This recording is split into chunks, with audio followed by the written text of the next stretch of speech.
जय श्री कृष्ण, जय श्री हरि विष्णु।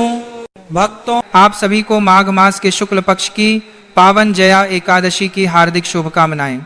प्रिय दर्शकों, आज हम इस पावन अवसर पर जया एकादशी से जुड़ी संपूर्ण शास्त्रीय जानकारी आपके समक्ष रखने जा रहे हैं। इस विषय में हम जानेंगे कि माघ शुक्ल पक्ष की जया एकादशी का व्रत किस दिन रखा जाएगा, इस व्रत को करने की विधि क्या है, इसकी महिमा क्या बताई गई है, भगवान श्री कृष्ण ने इस एकादशी के विषय में क्या कहा है, व्रत का पारण कैसे करना चाहिए, पूजन की सही विधि क्या है तथा व्रत के एक दिन पूर्व अर्थात दशमी तिथि से कौन कौन से नियमों का पालन करना आवश्यक होता है। साथ ही यह भी बताया जाएगा कि इस दिन क्या ग्रहण करना चाहिए और किन कर्मों से विशेष रूप से बचना चाहिए, क्योंकि शास्त्रों में कहा गया है कि कुछ कार्य ऐसे होते हैं जिन्हें करने से इस पुण्य तिथि पर भी पाप का संचार हो जाता है। प्रिय भक्तों, यदि यह जानकारी आपको तनिक भी उपयोगी लगे तो कृपया इसे अपना स्नेह प्रदान करें और भगवान श्रीमन नारायण जी की कृपा प्राप्ति के लिए कमेंट बॉक्स में जय श्रीमन नारायण अवश्य लिखें। अब विषय की ओर बढ़ते हैं। माघ मास स्वयं में अत्यंत पुण्यदायी माना गया है। इस माह की प्रत्येक तिथि का अपना विशेष महत्व है। माघ शुक्ल पक्ष में बसंत पंचमी, तृतीया, पंचमी, अष्टमी, नवमी तथा एकादशी सभी तिथियां साधना और पुण्य अर्जन के लिए श्रेष्ठ मानी गई हैं। भगवान नारायण स्वयं कहते हैं कि जो मनुष्य माघ मास में स्नान करता है अथवा इस मास की एकादशी का विधि पूर्वक व्रत करता है, कुलिश में उसके समस्त पापों का नाश हो जाता है। माघ शुक्ल पक्ष की जया एकादशी को विजय प्रदान करने वाली एकादशी कहा गया है। यह एकादशी जीवन की कठिनाइयों पर विजय दिलाने वाली मानी जाती है। जो साधक श्रद्धा और नियम पूर्वक इस दिन भगवान विष्णु का पूजन करता है, शंख से अभिषेक करता है और रात्रि जागरण करता है, उसके संचित पाप नष्ट हो जाते हैं और जीवन में सकारात्मक परिवर्तन आने लगता है। शास्त्रों में वर्णन मिलता है कि इस एकादशी का पुण्य प्रभाव हजारों यज्ञों के फल के समान माना गया है। भगवान श्री कृष्ण ने युधिष्ठिर से कहा है कि माघ शुक्ल पक्ष की जया एकादशी का व्रत करने से मनुष्य ब्रह्म हत्या जैसे महापापों से भी मुक्त हो जाता है तथा भूत पिशाच आदि नीच योनियों से उद्धार पाकर मोक्ष मार्ग की ओर अग्रसर होता है। इस दिन पितरों के लिए तिल मिश्रित जल से तर्पण करना अत्यंत पुण्यकारी माना गया। विशेष रूप से माघ मास की एकादशी पर किया गया तर्पण पितरों को अत्यधिक तृप्ति प्रदान करता है। इस एकादशी की महिमा का एक प्रसिद्ध प्रसंग भी मिलता है, जिसमें दो गंधर्व श्रापवश पिशाच योनि को प्राप्त हो गए थे। अज्ञानवश उनसे जया एकादशी का व्रत और रात्रि जागरण हो गया। इस व्रत के प्रभाव से द्वादशी के दिन उनका श्राप समाप्त हो गया और उन्हें पुनः दिव्य स्वरूप की प्राप्ति हुई। इससे यह स्पष्ट होता है कि जब अनजाने में किए गए व्रत से इतना बड़ा फल प्राप्त हो सकता है, तो जो व्यक्ति श्रद्धा और संकल्प के साथ इस व्रत को करता है उसके पुण्य का अनुमान लगाना भी कठिन है। अब प्रश्न उठता है कि इस व्रत को कैसे किया जाए। शास्त्रों के अनुसार जया एकादशी के व्रत की तैयारी दशमी तिथि से ही आरंभ हो जाती है। दशमी के दिन से ही साधक को अपने आहार विहार और आचरण को शुद्ध करना चाहिए। इस दिन से मांस, मदिरा और तामसिक भोजन का पूर्ण त्याग कर देना चाहिए तथा मन, वाणी और कर्म से संयम धारण करना चाहिए। दशमी की रात्रि से ही भगवान विष्णु का स्मरण करते हुए व्रत का संकल्प लेना श्रेष्ठ माना गया है। इस व्रत को शास्त्रीय विधि और पूर्ण नियमों के साथ करना चाहिए।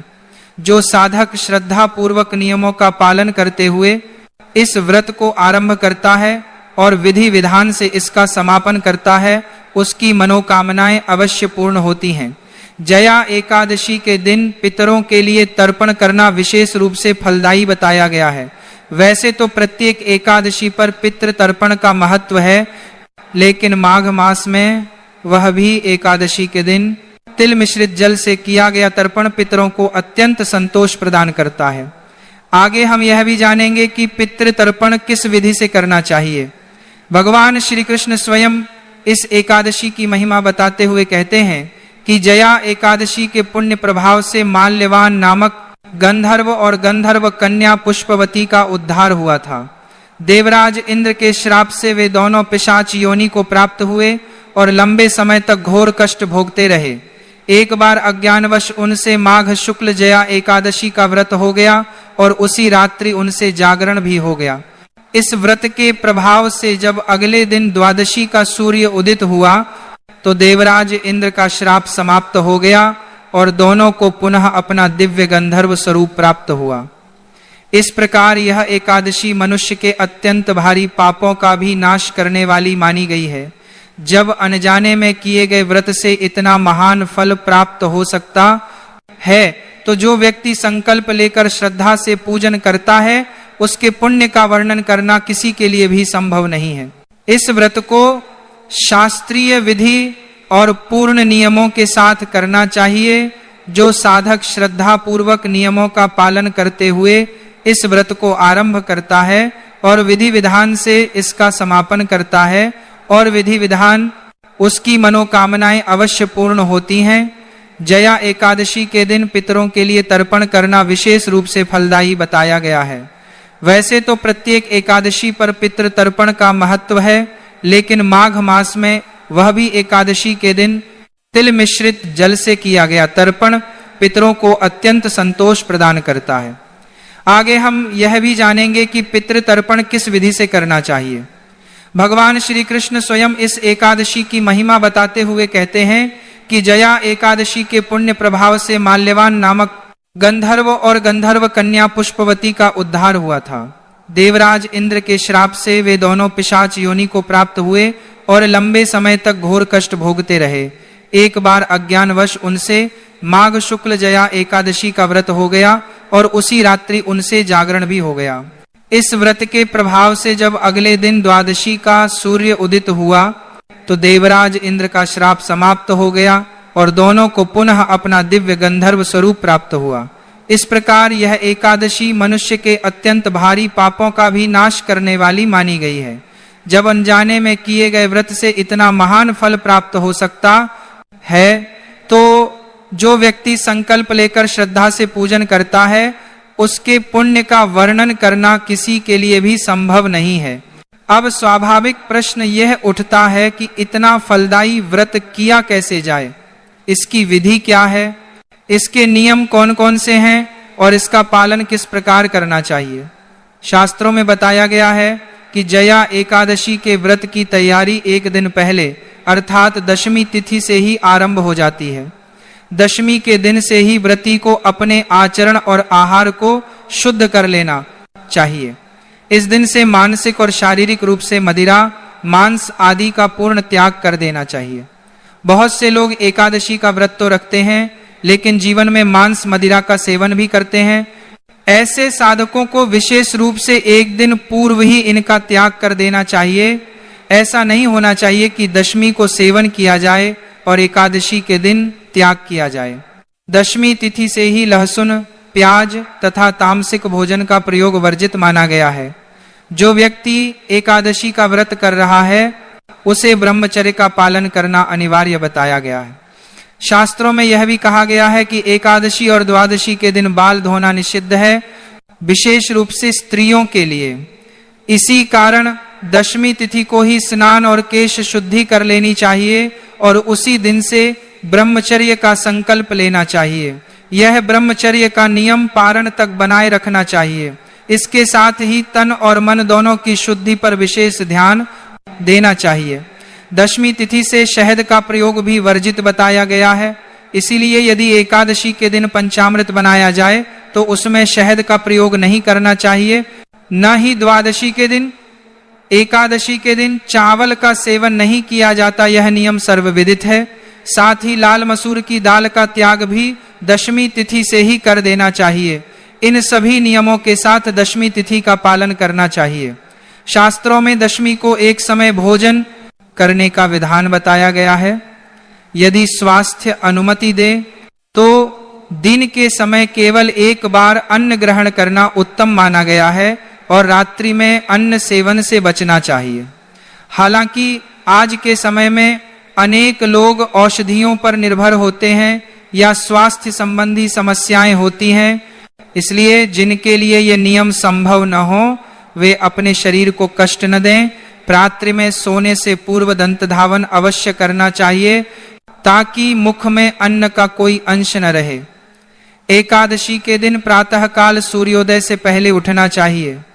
माघ मास की एकादशी पर गंगा स्नान, यमुना स्नान अथवा त्रिवेणी स्नान का अत्यंत बड़ा महत्व बताया गया है। जो लोग इन पवित्र नदियों तक नहीं जा सकते वे घर पर ही स्नान के पात्र में थोड़ा गंगा जल मिलाकर स्नान करें। यदि संभव हो तो स्नान के जल में काले तिल भी मिला सकते हैं। यह स्नान अत्यंत पुण्यदायी माना गया है। स्नान सूर्योदय से पहले या सूर्योदय के समय तक कर लेना उत्तम होता है। इससे दोहरा लाभ प्राप्त होता है। एक तो माघ मास के स्नान का फल और दूसरा एकादशी व्रत का पुण्य। शास्त्रों में वर्णन आता है कि यदि कोई मनुष्य माघ मास में कुछ दिनों तक भी नियम पूर्वक स्नान कर लेता है तो उसे पापों से मुक्ति प्राप्त होती है। इसलिए ऐसे पुण्य अवसर को हाथ से नहीं जाने देना चाहिए। स्नान के बाद स्वच्छ वस्त्र धारण करें, फिर एकादशी की कथा और महात्म्य का श्रवण करें। इसके पश्चात भगवान नारायण का विधि पूर्वक पूजन करें और एकादशी व्रत की कथा श्रद्धा से सुनें। अब बात करते हैं कि इस वर्ष जया एकादशी का व्रत किस दिन किया जाएगा। वर्ष 2026 में माघ मास के शुक्ल पक्ष की एकादशी तिथि का आरंभ 28 जनवरी को सायंकाल लगभग 4:55 पर हो रहा है और यह तिथि 29 जनवरी को दोपहर 1:55 तक रहेगी। इस प्रकार 29 जनवरी को सूर्योदय के समय एकादशी विद्यमान रहेगी। इसलिए शास्त्रानुसार जया एकादशी का व्रत 29 जनवरी को करना उत्तम और श्रेष्ठ माना जाएगा। एक महत्वपूर्ण बात यह भी ध्यान रखने योग्य है कि एकादशी पर चावल न खाने का जो नियम है वह एकादशी तिथि के आरंभ होते ही लागू हो जाता है। अर्थात 28 जनवरी को सायंकाल 4:55 के बाद से ही चावल का सेवन वर्जित माना जाएगा। यह नियम केवल व्रती के लिए ही नहीं बल्कि सामान्य जन के लिए भी लागू होता है। इसलिए इस समय के बाद चावल का सेवन नहीं करना चाहिए। 29 जनवरी को गुरुवार का दिन है जो स्वयं ही अत्यंत शुभ माना गया है। इस दिन प्रातः सूर्य उदय लगभग 7:15 पर होगा। सूर्य उदय के पश्चात 7:15 से 8:45 तक का समय एकादशी पूजन, संकल्प और आराधना के लिए विशेष रूप से शुभ और कल्याणकारी रहेगा। इस समय में पूजन करने से व्रत का फल और भी अधिक प्राप्त होता है। अब पारण की बात करें तो चूंकि व्रत 29 जनवरी को किया जाएगा इसीलिए पारण 30 जनवरी को किया जाएगा। 30 जनवरी को द्वादशी तिथि रहेगी। साथ ही भीष्म द्वादशी और प्रदोष व्रत का संयोग भी रहेगा। यह दिन शुक्रवार का होगा। पारण के लिए इस दिन प्रातः 8:45 से 10:15 तक का समय विशेष रूप से शुभ माना गया है। यद्यपि पारण इस समय के बाद भी किया जा सकता है, लेकिन यदि शुभ मुहूर्त में किया जाए तो उसका फल अधिक होता है। अंत में एक आवश्यक बात और स्पष्ट करना आवश्यक है। इस एकादशी को लेकर भद्रा का भ्रम फैलाया जा सकता है। वास्तव में भद्रा का आरंभ 28 जनवरी की रात्रि में होगा और यह 29 जनवरी को दोपहर लगभग 1:55 तक रहेगी। लेकिन इस भद्रा का जया एकादशी के व्रत, पूजन या पारण पर कोई भी नकारात्मक प्रभाव नहीं पड़ता। इसलिए भद्रा को लेकर भयभीत होने या व्रत छोड़ने की कोई आवश्यकता नहीं है। यही कारण है कि सही शास्त्रीय जानकारी का प्रसार अत्यंत आवश्यक है। आप सभी से निवेदन है कि इस जानकारी को अधिक से अधिक लोगों तक पहुंचाएं ताकि भ्रम फैलने से पहले ही उसका नाश हो सके और सभी श्रद्धालु सही विधि से भगवान नारायण की आराधना करते हुए इस पावन जया एकादशी व्रत को सफलता पूर्वक पूर्ण कर सकें। भगवान श्री हरि सबका कल्याण करें। हरे कृष्णा। भक्तों, यह व्रत अत्यंत कल्याणकारी होता है और अगले दिन इसका पारण भी उतनी ही सावधानी और विधि पूर्वक करना आवश्यक होता है। पारण के दिन साधक को प्रातः सूर्योदय से पहले उठना चाहिए। उठकर स्नान आदि करके स्वच्छ और पवित्र वस्त्र धारण करें। इसके पश्चात भगवान नारायण का विधि विधान से पूजन करें और फिर पारण की प्रक्रिया को आरंभ करें। यहाँ यह बात विशेष रूप से समझने योग्य है कि पारण की पूजा और विधि अत्यंत महत्वपूर्ण मानी गई है। शास्त्र स्पष्ट रूप से कहते हैं कि चाहे आपने एकादशी का व्रत कितनी ही निष्ठा, नियम और संयम से क्यों न किया हो, यदि पारण सही विधि से नहीं किया गया तो व्रत का संपूर्ण फल प्राप्त नहीं होता। यहाँ तक कहा गया है कि यदि विधान पूर्वक पारण न किया जाए तो साधक को केवल लगभग 30% पुण्य ही प्राप्त होता है। इसलिए पारण को हल्के में लेना या टालना उचित नहीं। व्रत की पूर्णता, इसलिए भद्रा को लेकर भयभीत होने या व्रत छोड़ने की कोई आवश्यकता नहीं है। यही कारण है कि सही शास्त्रीय जानकारी का प्रसार अत्यंत आवश्यक है। आप सभी से निवेदन है कि इस जानकारी को अधिक से अधिक लोगों तक पहुंचाएं, ताकि भ्रम फैलने से पहले ही उसका नाश हो सके और सभी श्रद्धालु सही विधि से भगवान नारायण की आराधना करते हुए इस पावन जया एकादशी व्रत को सफलता पूर्वक पूर्ण कर सकें। भगवान श्री हरि सबका कल्याण करें। हरे कृष्णा। भक्तों, यह व्रत अत्यंत कल्याणकारी होता है और अगले दिन इसका पारण भी उतनी ही सावधानी और विधि पूर्वक करना आवश्यक होता है। पारण के दिन साधक को प्रातः सूर्योदय से पहले उठना चाहिए। उठकर स्नान आदि करके स्वच्छ और पवित्र वस्त्र धारण करें। इसके पश्चात भगवान नारायण का विधि विधान से पूजन करें और फिर पारण की प्रक्रिया को आरंभ करें। यहाँ यह बात विशेष रूप से समझने योग्य है कि पारण की पूजा और विधि अत्यंत महत्वपूर्ण मानी गई है।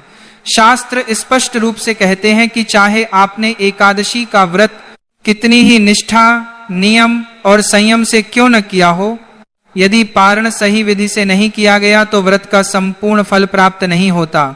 यहाँ तक कहा गया है कि यदि विधान पूर्वक पारण न किया जाए तो साधक को केवल लगभग 30% पुण्य ही प्राप्त होता है।